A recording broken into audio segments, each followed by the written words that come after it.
In the winter of 1965, a French warship sailed into New York Harbor. It was not there for a diplomatic visit.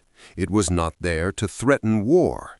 It was there to do something far more audacious. It was there to rob the United States of America. Except it was not robbery at all. It was perfectly legal. And that is exactly what made it so terrifying. What you are about to hear is the story of how one stubborn French general nearly brought the entire global financial system to its knees. How he exposed the greatest economic lie ever told, and how the United States responded by doing something so radical, so unprecedented, that the consequences are still shaping your life and your wallet right now, today, in ways most people never connect back to this single moment in history. This is the Gold War, and it is one of the most important stories never taught in school. To understand why France sent its navy to attack the American dollar, you have to travel back to a quiet hotel in New Hampshire in 1944. The Second World War was not yet over, but the Allied nations were already meeting to design the economic world that would follow.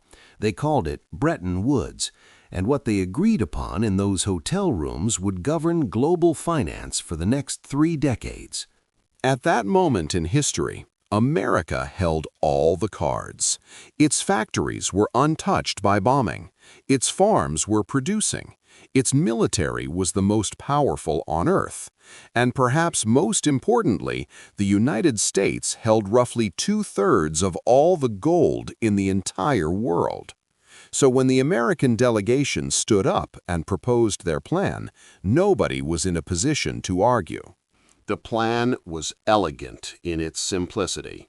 Every currency on Earth, the French franc, the British pound, the German mark, every single one of them would be pegged to the US dollar. And the dollar itself would be pegged to gold at a fixed price of $35 per ounce. The United States made one solemn promise to every nation on Earth. If you hold dollars and you want gold, you can walk into the U.S. Treasury and make the exchange. The dollar was not just paper. It was a claim check on real metals sitting in real vaults. For 20 years, this system delivered the greatest economic boom in human history. Europe rebuilt itself from rubble. Japan rose from the ashes of total destruction. Trade flowed freely. Living standards rose, the dollar was king, and the whole world wanted it. But there was a flaw buried inside this beautiful system, a fatal flaw that only a handful of economists and one deeply suspicious French general saw clearly. The flaw was arithmetic. As the world economy grew, countries needed more and more dollars to conduct trade. To meet that growing demand, the United States had to print more dollars. This was perfectly manageable as long as America had enough gold to back every dollar printed. But by the 1960s, the printing presses were running hotter than the gold supply could ever justify. The United States was paying for the Cold War, for military bases stretched across the globe, for a massive welfare expansion at home called the Great Society, and most expensively of all, for an escalating and savage war in the jungles of Vietnam. The United States had become a wealthy man who writes checks to everyone he meets. People accept the checks because they believe he is rich. But if everyone tried to cash every check on the same day, the account would be empty. The United States had written far more checks than it had gold to cover them.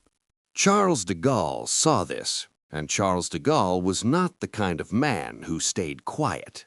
In the early 1960s, his financial advisors presented him with numbers that made his blood boil. American corporations were buying up French companies, French car makers, French technology firms, buying real assets, real factories, real land, with dollars that had been printed from nothing. De Gaulle had a name for this arrangement. He called it the exorbitant privilege. France had to earn its money by selling wine and aircraft and engineering. If France wanted to buy oil, it had to produce something the world wanted first. But the United States could simply print more green paper. It was a free lunch that never ended, and the rest of the world was paying for it, whether they knew it or not. De Gaulle decided to call the bluff. On February 4, 1965, he summoned the world press to the Élysée Palace. Cameras rolled, journalists leaned forward, and de Gaulle, sitting beneath crystal chandeliers in his military uniform, delivered a lecture on the nature of money that stunned the room. Gold, he declared, was the only true money. It had no nationality. It could not be inflated away. It was eternal and universally accepted. The era of the dollar's dominance, he announced, was finished. France would exercise its legal right under the Bretton Woods Agreement. It would convert its dollar reserves into physical gold, and it expected the United States to deliver. The reaction in Washington was a mixture of fury and quiet panic. President Johnson called de Gaulle an ungrateful old man. Diplomats flew to Paris to beg, to argue, to threaten. They warned that this would destabilize the Western alliance. They warned it would benefit the Soviet Union. De Gaulle listened politely and sent them home with nothing. The logistics of what followed were almost surreal. This was not a digital transfer. Numbers did not simply move between accounts on a computer screen. This was physical.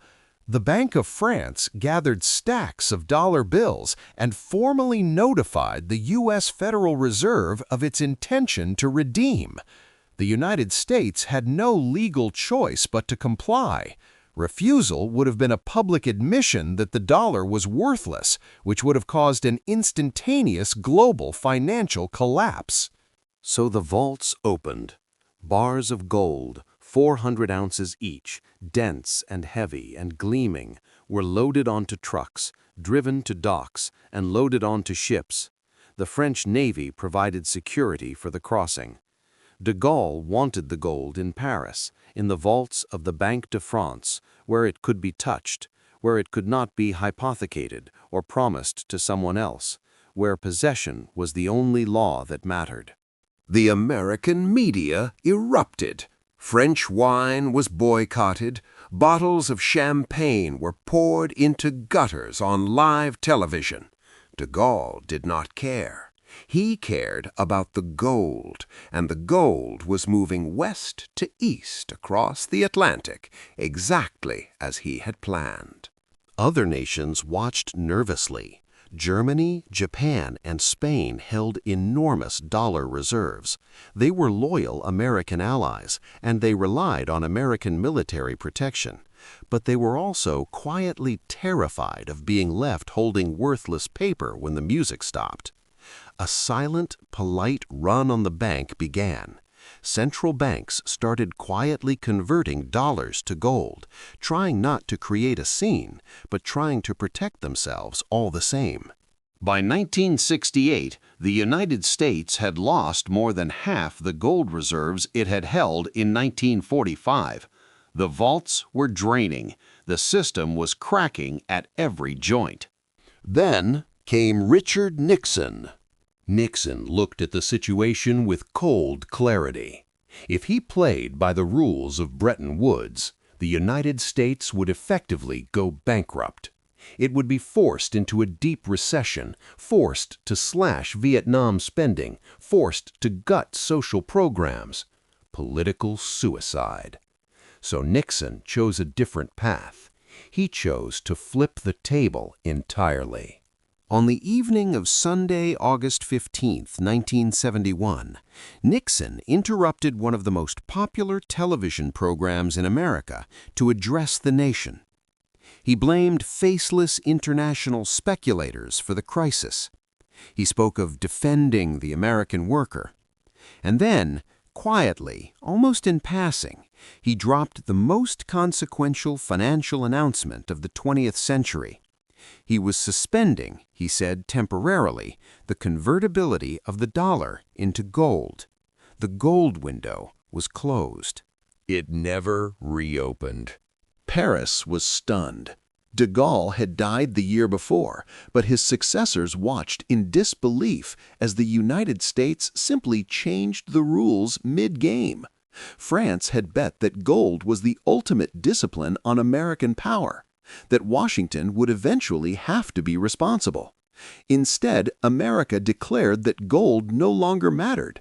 The dollar was money simply because the United States said it was. The immediate aftermath was chaos.